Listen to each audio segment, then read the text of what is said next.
A truce between Azerbaijan and Armenia is threatening to fall apart after renewed clashes overnight.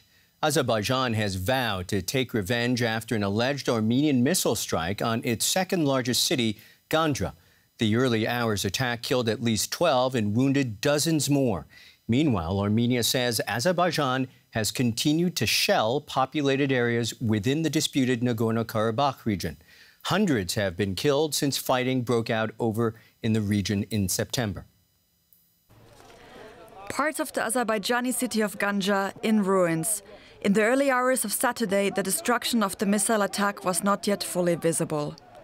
But what was clear was the shock brought here. Officials say at least 20 residential buildings were destroyed during Saturday's attack, while most people were sleeping. We have been living in fear for days. We tried to hide from the attack, but that wasn't of any use. We are suffering a lot of pain.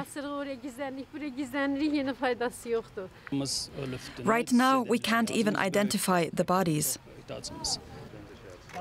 According to Azerbaijani officials, the missiles were fired from two different locations in Armenia.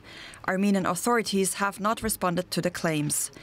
Ganja is the second-largest city in Azerbaijan and lies far from the disputed region of Nagorno Karabakh. Since September, the hostilities between Armenia and Azerbaijan have escalated to an all-time high. A once-frozen conflict flaring up again.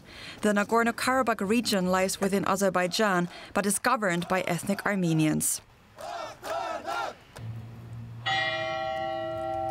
Residents there are bracing for new bombardments. While fearing death from the sky, medical officials are also warning that the coronavirus is spreading quickly.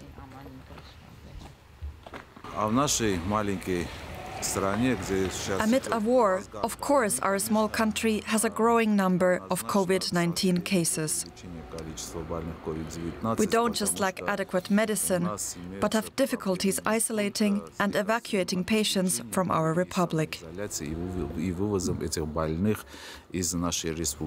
The conditions are especially dire in bomb shelters. Now, in these basements, many people are coughing, have a fever, many have high blood pressure. Here, self-isolation is not an option. People in Nagorno-Karabakh are trapped between the visible and invisible threats to their lives.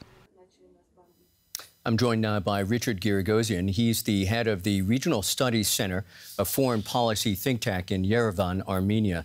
Richard, welcome to DW. Can you confirm what Azerbaijan claims, which is that the missile strikes on Ganja were a deliberate attack by the Armenian army? Actually, no, I can't. But I can begin with deploring the indiscriminate violence, the loss of life of civilians on all sides. This is only a demonstration of the intensity of the Azerbaijani offensive. But there's also a degree of asymmetry here. We're in a devastating round of revenge and retribution, unfortunately. This is why an immediate ceasefire is an imperative, an immediate unconditional ceasefire. Unfortunately, Turkey and its patron, Azerbaijan, refuse to abide by this offer and opportunity. But in many ways, it's the civilians who bear the brunt of this war. And at the same time, we need to actually return to diplomacy. Force of arms is not a solution. Richard, you're calling for a return to diplomacy, which is totally understandable given this situation. But it's clear that there's a tit-for-tat going on here, with both sides lobbing accusations at the other. Shouldn't you be able to concede that an attack that took place at the night where there are civilians very close by is, in fact, not a good look for Armenia? Oh, I would go even further. It's unacceptable. Let's be honest. It has followed several days of indiscriminate shelling and bombardment of civilian population centers in Nagorno-Karabakh, an expansion of the fighting into Armenia proper. But this second attack on Ganja in no way should be excused by seeking a military target. In other words, the use of locating military areas within civilian vicinities is deplorable. But moreover, this has to end now. No side is completely immune from this devastating cycle downward. hence the need for an imperative of ceasefire on all sides, a cessation of hostilities immediately. I agree. A cessation of hostilities immediately.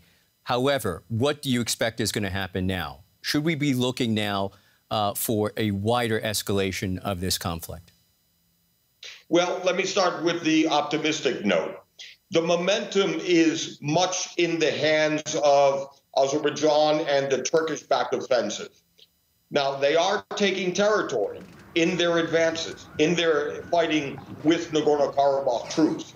I'm only hopeful that they have seized enough territory to satisfy and perhaps herald this as a victory militarily, to return to sincere diplomatic negotiations.